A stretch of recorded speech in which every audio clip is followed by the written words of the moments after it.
What's up guys, and welcome back to my channel. Today I am doing kind of a second part to a video I just recently posted, just giving some real talk about what you don't see behind the photo and like what it took to get it. And I shared some of my own personal struggles while shooting in Italy. Today I want to go a little deeper and talk about some stuff that was going on in my head and in my heart while I was there. You may know this old saying, comparison is the thief of joy. I have been someone that hasn't really struggled with comparison in a very, very long time. Fortunately, I feel like I got all of that out of my system 20 years ago. One thing that I really have valued as a creative is my ability to appreciate other people's art without it affecting what I feel about my own art. And that's true whether it's music or photography, videography, design, anything really that I've got my hands involved in. But while I was shooting in Italy, walking around with my Leica M10R or my Leica M6 or Q2, I began to feel like an imposter. You may be familiar with imposter syndrome, the feeling that you are not worthy or good enough or should be in the position that you are in.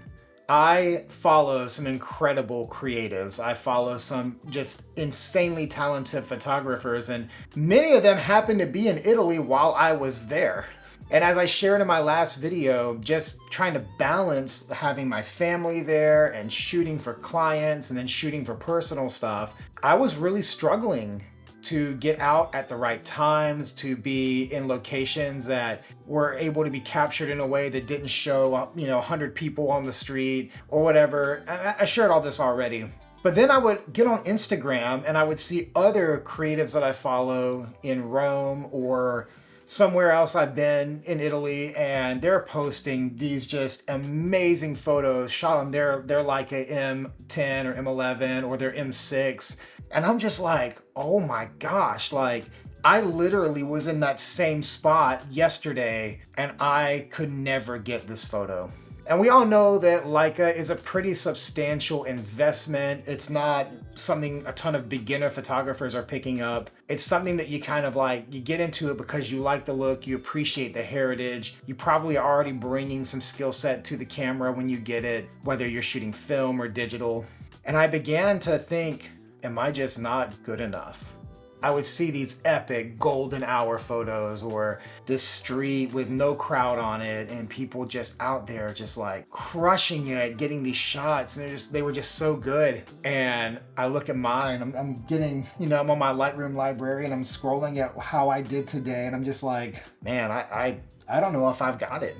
And what that did was it threw me into a creative spiral a little bit while I was over there, because it's not that I want to recreate their images. I just want to make my own stuff and I want it to be great and make me happy. So I started like having a crisis about things like my compositions, my timing, my edits, even my color grading. I'm like, am I just doing all of this wrong? It was so weird to be in that place while in such a beautiful place physically. But it got me thinking about imposter syndrome. It got me thinking about comparison. And honestly, as much as that experience was unique for me and unique to me, I know it's not an experience that is unique universally. And what I mean by for me, obviously, is this not something I've struggled with in the past. What I mean by unique to me is that it was something that I was struggling with about myself. You're not struggling about myself. But I bet that you have probably been in this place before as well, because it is a natural part of the creative life cycle. And I just wanted to share a few things that helped me snap out of it. Number one is a leadership principle, and that is do what only you can do.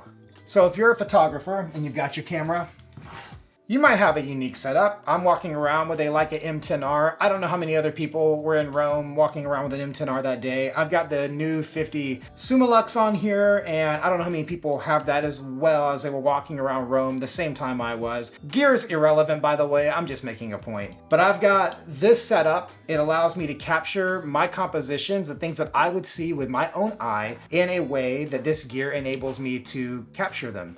So if I'm doing what only I can do, then I'm shooting in a way that only I can shoot with the gear that only I am shooting with. And that combination of my eye, my skill set, the time and situation that I am shooting, and the gear that I'm holding in my hand enables me to do what only I can do. So while other people are getting their shots, I'm doing what only I can do in capturing my shots. And I found that to be a little helpful for my head and my heart, just to remember that this is mine and it is only me, with no other contribution through the lens other than myself. And the only disservice I can do is if I don't work hard for myself. In trying to do the things that only I can do, I'm not maximizing my own ability to do it. I guess the point I'm making here is that the only reason I should be disappointed in myself is if I'm not working hard enough. And it has nothing to do with the shots I'm getting. It has to do with the amount of effort I'm putting into it. So that first thing, do what only you can do. The second thing that really helps ground me when I'm feeling this way, and really helped me while I was there, was to remember the why for photography. I'm not making fine art prints to sell. I'm also not making stuff to get a bunch of likes on Instagram. I don't really care about that. I'm capturing moments from my own personal time capsule. Not a time capsule I'm gonna bury in the ground, but almost like a digital archive of my life. Places I've stood, moments I've been able to share and be part of, my family. These are all the reasons I do photography. So at the end of the day, if that's why I'm shooting, then what does it matter what anyone else is doing? That's not my life. This stuff is captured from me, from my memories, for my freezing of a moment, for my family, for my record of my life that I've lived.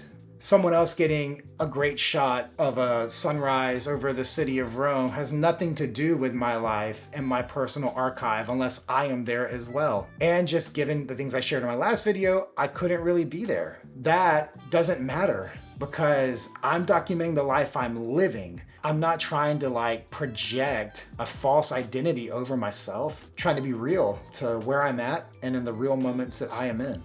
The last thing that I think helps free us from comparison, or almost like the sadness that comes along with not feeling good enough, imposter syndrome, is to champion others. And what I mean by that is to truly be proud of what someone else makes. So I made it a point to get a little more engaged when I saw something that I really loved. I didn't scroll past it. I made sure to tap it, and then I commented, incredible, love this photo. Just something that is true. I'm not just throwing the 3 emojis up there like the spam bots do. I'm legitimately trying to engage with the photos that I saw that I loved, because nothing will flip over imposter syndrome and nothing will turn sadness on its head like gratitude and appreciation and truly getting your heart in a position where you can be proud of others. There's something really empowering about building somebody else up. And if you want freedom in your own art, if you want to go places as a creative, as a photographer or a videographer or anything you're doing, there is an easy way there. It's champion others. It's believe in other people. You start doing that and it'll change your life.